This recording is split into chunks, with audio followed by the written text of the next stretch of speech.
میں ایک دفعہ داتا صاحب رحمۃ اللہ علیہ حاضری کے لیے چلا گیا تھا تو اس قدر زیادہ دوڑ دھوپ ہوئی، اس طرح لوگ ایک دوسرے پر گرے.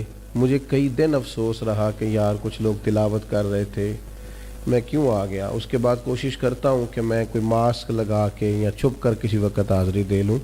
مہربانی کیا کریں. ہم محفلوں میں دوست حکم کرتے ہیں، آنا تو پڑتا ہے اور ملتے بھی آپ محبت سے ہیں، کسی کو ہم سے کوئی ذاتی لالچ تو ہے نہیں. لیکن اس میں اگر ساتھ والے کو آپ تکلیف دے رہے ہیں یا کسی بزرگ کو دھکا دے رہے ہیں تو اس سے ظاہر ہے کہ نفع نہیں ہوگا، یہ اخلاقی طور پر بھی درست نہیں ہے. اور مجھے بڑی تکلیف ہوتی ہے کہ میری وجہ سے کتنے لوگوں کو اذیت ہوئی. میرا خیال ہے جاتی دفعہ آپ ایسا نہیں کریں گے، انشاءاللہ کہیے گا. جنہوں نے انشاءاللہ نہیں کہا ان کا پروگرام کیا ہے. انشاءاللہ آپ اجازت اچھے طریقے سے. اب بات جانا ہے چونکہ رک سکتے نہیں، محفل کا نظم بھی ایسا ہوتا ہے کہ ابھی چل رہی ہوتی ہے محفل اور کچھ لوگ آ رہے ہیں کچھ جا رہی ہیں، سلسلہ رہتا ہے. چند ایک باتیں تھوڑے سے وقت میں عرض کرنی ہے. عزیز دوستو، عرب شریف کے اندر بے شمار مسائل تھے. بت پرستی، عقیدے کا بگاڑ سب سے بڑا مسئلہ تھا. اس کے بعد پھر عورتوں پر ظلم ہے، غلاموں کو بیچا جاتا ہے، لوگ ایک دوسرے کے حقوق غصب کرتے ہیں. ڈھیروں مسائل تھے اور صدیاں بیت گئیں. حضرت عیسیٰ علیہ السلام کے بعد آسمان سے کوئی وحی نہیں آئی، زمین و آسمان کا رابطہ نہیں ہوا. بے شمار مسائل تھے جن پر فوری اصلاح کی ضرورت تھی. لیکن جو پہلی وحی آئی ہے نا غار حرا میں،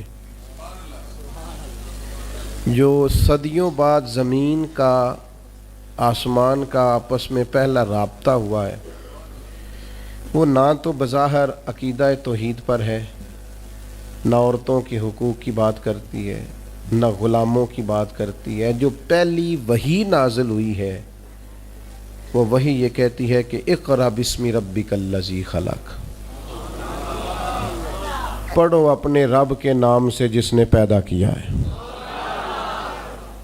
جو پہلی وحی نازل ہوتی ہے وہ یہ کہتی ہے کہ اپنے رب کے نام سے پڑھو. معنی کیا ہے کہ پڑھو گے نا اللہ کے نام سے، کتاب و سنت کو پڑھو گے تو عقیدہ توحید بھی ٹھیک ہو جائے گا، عورتوں کے حقوق کی بھی سمجھ آ جائے گی. یہ جو سٹیج پہ دوست بیٹھے ہیں انہیں موبائل نہیں چلانا چاہیے، ان کے لیے تو بالکل درست نہیں ہے. اللہ سلامت رکھے آپ حضرات کو. توجہ تقسیم ہوتی ہے نا، سامنے والے تو آپ کو دیکھتے ہیں، توجہ تقسیم ہوتی ہے. آپ مہربانی فرمائے صرف سنیں، نیچے چلیں بیٹھے ہیں ان کا معاملہ اور ہے. بھائیوں، پہلی وحی جو نازل ہوتی ہے وہ علم کی بات کرتی ہے. تعلیم اتنی بڑی روشنی ہے جس کی وجہ سے سارے اندھیرے ہی ختم ہو جاتے ہیں. بعض اوقات نا اندھیرے زیادہ ہوتے ہیں اور اس اندھیرے کی وجہ سے موذی بھی زیادہ جمع ہو جاتے ہیں. کسی کمرے میں اندھیرا ہو تو سانپ بھی آ گیا، بچھو بھی آ گئے، چھپکلیاں بھی آ گئیں. اب اگر آپ اندھیرے میں ان سب کو مارنا چاہیں گے تو نہیں مار سکیں گے، ہاتھ نہیں آئیں گے، تکلیف ہوگی. ان سارے موذی جانوروں سے بچنے کا بہترین حال یہ ہے کہ کمرے میں اجالا کر دیں. آپ کے لائٹ جلاتے ہی بہت سارے جانور تو ویسے ہی بھاگ جائیں گے، مارنے ہی نہیں پڑیں گے. تو یاد رکھیے کہ اندھیرا کفر کا ہو، شرک کا ہو، ظلم کا ہو، جبر کا ہو، اس کا علاج کیا ہے کہ علم کا چراغ روشن کر دو. علم کی روشنی آپ کو پتہ ہے جو جاہل پیر ہوتا ہے نا وہ اپنے آستانے پہ مدرسہ نہیں بناتا. کیوں؟ کہ جو پرانے وڈیرے ہوتے تھے نا، اللہ ماشاءاللہ سارے نہیں لیکن جو پرانے وڈیرے ہوتے تھے وہ اپنے گاؤں میں اسکول نہیں بننے دیتے تھے. جو جاہل تھے وہ کیوں نہیں بننے دیتے تھے؟ وہ کہتے تھے اگر غریبوں کے بچے پڑھ گئے تو ہماری بھینسوں کو چارہ کون ڈالے گا. پڑھنے نہیں دیتے تھے. جاہل پیر اپنے آستانے پر مدرسہ نہیں بننے دیتا. اس کو پتہ ہوتا ہے اگر یہ بچے پڑھ گئے تو مجھے پیر کون مانے گا، میرا تو سودا ہی جہالت کی وجہ سے بکتا ہے. تو اگر یہ پڑھ گئے تو پھر مجھے تھوڑی مانیں گے. ان کو سمجھ آ جائے گی کتاب و سنت کیا کہتی ہے. علم کی روشنی، کتاب و سنت کا علم یہ آپ کو باطنی طور پر توانا کرتا ہے. یہ دور آیا ہے لوگ موٹیویٹ ہونا چاہتے ہیں, اس کے لیے موٹیویشنل اسپیکرز کے پاس جاتے ہیں کہ مجھے قائل کر دیا جائے. میاں بیوی کے باہمی معاملات ایک بہت بڑا اور اہم ایشو ہوتا ہے. آپ کو پتہ ہے کسی گھر کے اندر گھر بھی کشادہ ہو اور اولاد بھی ہو, ساری نعمتیں موجود ہوں, لیکن میاں بیوی کا پیار نہ ہو, اس گھر میں رہا نہیں جا سکتا. ساری آسانیوں کے باوجود اس گھر میں اذیت ہوتی. اب اس پر کتابیں لکھی جاتی ہیں, اب تو باقاعدہ سیشن ہونے لگے ہیں, لوگ موٹیویٹ ہوتے ہیں کہ حقوق کا پتہ چلے, ایک دوسرے کے ساتھ گزارا کیسے کرنا ہے. میں کہتا ہوں آپ ساری تعلیمات چھوڑیں, قرآن و سنت سے فیض لیں, آپ کا سینہ روشن کر دے گا. ایک جملہ قرآن مجید کا, ہن لباس لکم وانتم لباس لہن, مرد عورت کا لباس ہے, عورت مرد کا لباس ہے. یہ ایک جملہ قرآن مجید کا, صرف ایک. مرد عورت کا لباس ہے اور عورت, یہ صرف ایک جملہ سمجھ میں آ جائے نا, تو آپ کبھی غور کریں تو آپ کو اندازہ ہوگا. بڑی باتیں یہاں, بڑے خوبصورت پہلو علماء تفسیر نے چھیڑے ہیں. 3 باتیں عرض کرتا ہوں. علماء نے لکھا ہے مرد عورت کا لباس ہے. یہ دیکھیں کتاب و سنت کے علم کی روشنی کا کیا حال ہے. مرد عورت کا لباس ہے اور عورت مرد کا لباس ہے. فرماتے ہیں پہلی بات یہ ہے کہ گرمی ہو یا سردی ہو, جسم کو موسم کی شدت سے لباس ہی بچاتا ہے. آپ یعنی سخت گرمیوں میں بھی لوگ کہتے ہیں سر پہ کپڑا لے لو تاکہ دھوپ کی تمازت سے بچ سکو. گرمی ہو یا سردی ہو, موسم کی شدت سے لباس بچاتا ہے. تو میاں بیوی بھی ایک دوسرے کو حالات کی شدت سے بچاتے ہیں. یہ اس رشتے کی خوبصورتی ہے. پھر آپ یہ دیکھیں کہ بعض اوقات جسم پر دھبے ہوتے ہیں, عیب ہوتے ہیں, لباس پہن لیں تو سارے چھپ جاتے ہیں.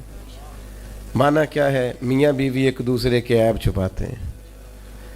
پھر انسان کتنا بھی خوبصورت کیوں نہ ہو, بغیر لباس کے خوبصورت نہیں ہوتا. اللہ کرے آپ کو سمجھ آئے. لوگ یہ نہیں کہتے بندہ اچھا لگ رہا ہے, کہتے ہیں کپڑے کتنے اچھے لگ رہے ہیں, یہ لباس پہننا ہے, اس میں آپ کتنے سجے ہیں, کتنے پیارے لگ رہے ہیں. دین نے کہا میاں بیوی ایک دوسرے کا لباس ہے. مرد بیوی کی وجہ سے سجے گا, عورت خاوند کی وجہ سے زینت پائے گی.